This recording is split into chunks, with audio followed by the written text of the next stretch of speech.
Hi, I'm Tim Scales, the Director of the Center for Economic Education here at Indiana University East. In addition to my responsibilities of directing the Center for Economic Education, I also lecture in the School of Business. And in the School of Business, I teach microeconomics, macroeconomics, and some of the advanced economic courses.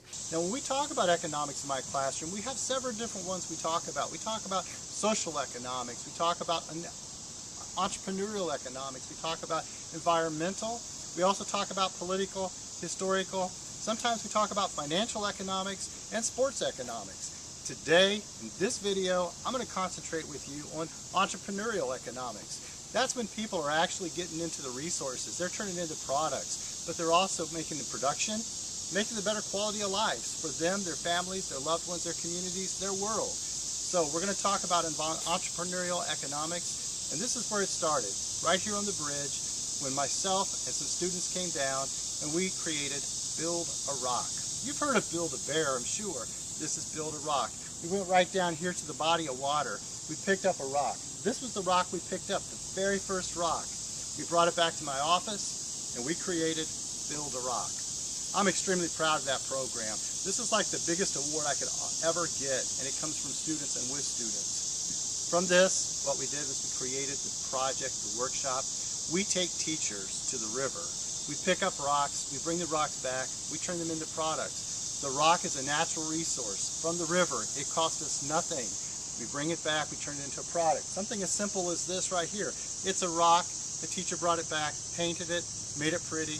Now it can sit on a desk. Yep, it's just a desk piece. Maybe you pay $2 for this in a gift shop.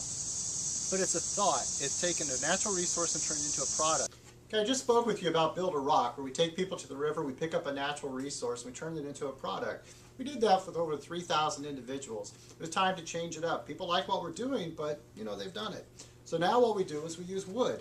This is a piece of wood that I purchased at Lowe's. You can buy it at Menards, you can buy it at Home Depot, you can buy it at any lumber store.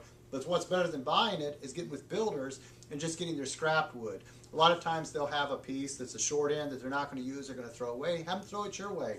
But anyway, what you can do with this is what we've done. We have taken this piece of wood and turned it into a kit. The kit is basically nothing more than a few pieces of wood that have cut up. We put a few nails in it, and then we teach people how to make a product out of it. Again, a natural resource that costs nothing that anybody could do. But we turned this kit into a birdhouse.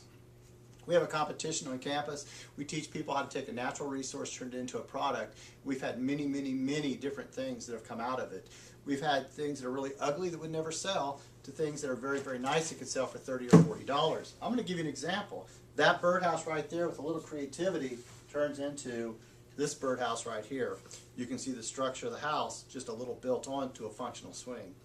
That's the kind of thing that's really encouraging about economics, is how you take a natural resource and turn it into a product. Same kit, same concept. Now we make squirrel feeders. So basically, using wood, simple product. Anybody can do it. Basic, who wants it? The squirrels. But we can also use it for decoration. Again, take a basic product that could turn into something that would sell. Look at this piece of art. This is something that would actually sell in the market and sell very well. This is economics. This is turning a natural resource into a product. We're going to do it not just with wood. Now I'm going to show you how I do it in academics with books. This is an economics library. It features a lot of different curriculum for teachers to teach economics, and it's K through 12. I also work with the Indiana Council for Economic as well as the National Council for Economic Education. And these resources are something that I share with teachers all the time. Teachers are coming here just to get the materials. Everything from playful economics to teaching children's literature to business economics as well as energy savings. So I'm really proud of the library that's behind me and what it can do for a community. I shared with you one of the libraries that's in my office, and that's the library for the economic resources for teachers K through 12. That's the library that was able to write the grant and work with the Indiana Council and the National Council for Economic Education to establish that library. More important to me is that I've been able to create a library of my very own. The library is my own works. I have written books for entrepreneurship and economics and what we call the business opportunities for self-starters. But then also in a community level, I've written the 8-Hour Entrepreneur, the 2-Hour Entrepreneur, Women Entrepreneur Create Jobs, the Me book, the Me Too book, and several others. But what's important to me about the library that I've created with entrepreneurship and economics is, such as the 8-Hour Entrepreneur.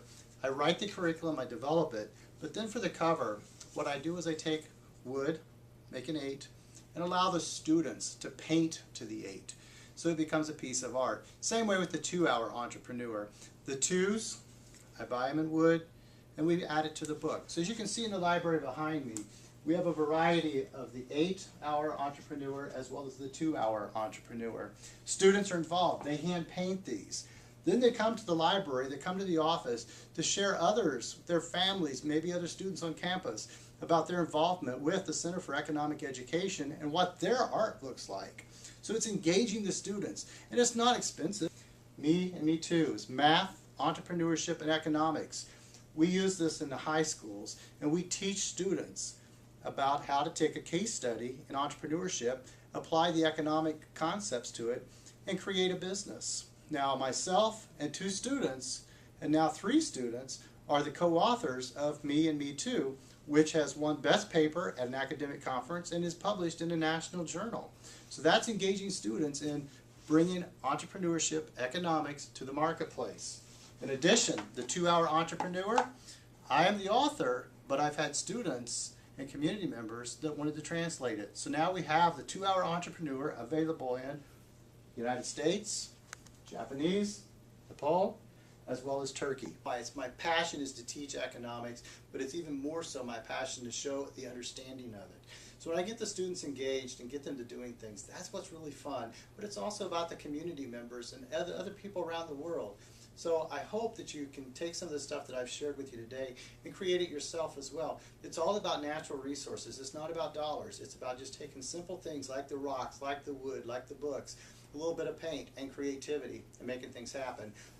The Women Entrepreneur Create Jobs, I bring this in a blank canvas, if you will, in the book. And then I allow women to paint straight to the cover.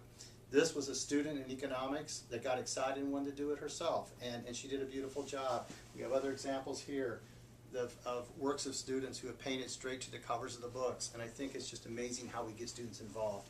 My next creation is going to be working with the Indiana Council for Economic Education, whereas this fall we're going to start the stock market simulation. The stock market simulation starts next month. We already have 26 teams signed up. Those are student teams in our community that want to get involved with the Center for Economic Education.